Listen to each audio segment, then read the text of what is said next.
Ireland is no crime, any more than Irish ignorance of Wales and Scotland is. It's just that, in the English case, this ignorance is bought at a price.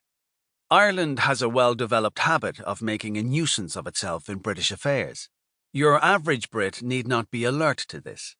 But the fabled British elite, with centuries of political stability, a parliamentary system admired and copied all over the world, including in Ireland, and a tradition of skilled and sedulous diplomacy behind it, should have known better. So this book is first of all addressed to a British, or more precisely an English readership. It aims to explain the degree of Irish difference, such as carried us out of the United Kingdom a century ago, and latterly made us such a stone in the Brexit shoe. But it also places more emphasis on British imperatives and motives than many Irish writers do. We may be different, but we are still cousins. Irish people need to reflect on the historical and strategic imperatives that drive British indifference towards Ireland. They are not just being bad-minded. So a little mutual knowledge and understanding will cut both ways. That is the primary purpose of this book. When I write Ireland, I generally mean geographically nationalist Ireland. That is roughly coterminous with the territory of the modern Republic of Ireland. I am well aware, who could not be, of the large nationalist minority, perhaps soon to be a demographic majority, in Northern Ireland.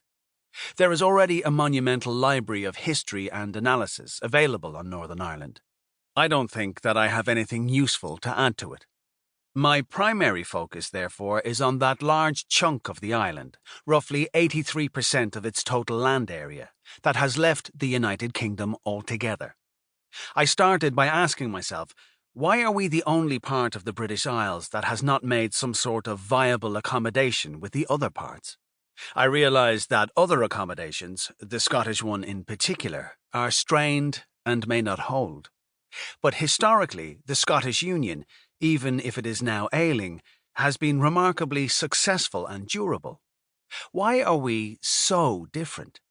It is an inversion of the normal default setting for Irish thought, for we take the separate nature of independent Ireland as the natural order of things.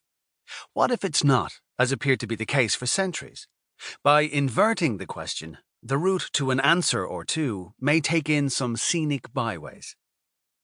There are a few technical terms, or more properly shorthands, scattered through the text.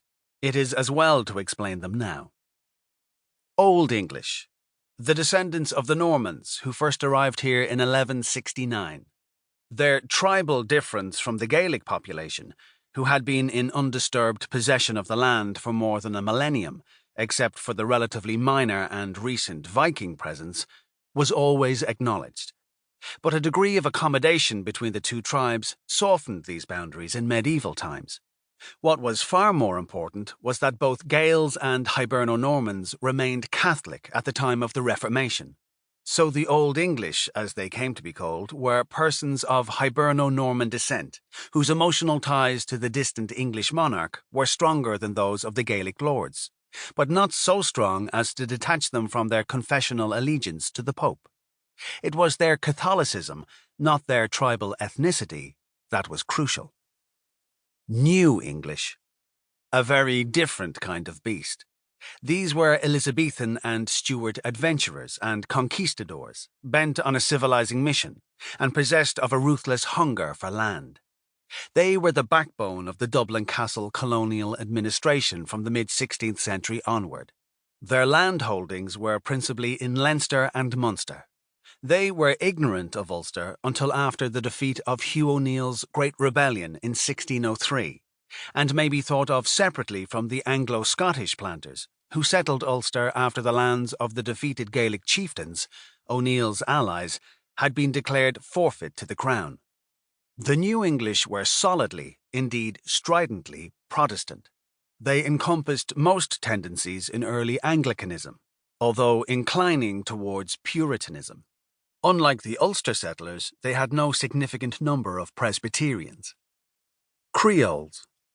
This is the term I sometimes use for a later group of settlers. The Old English date from the 12th century, the New English from the 16th.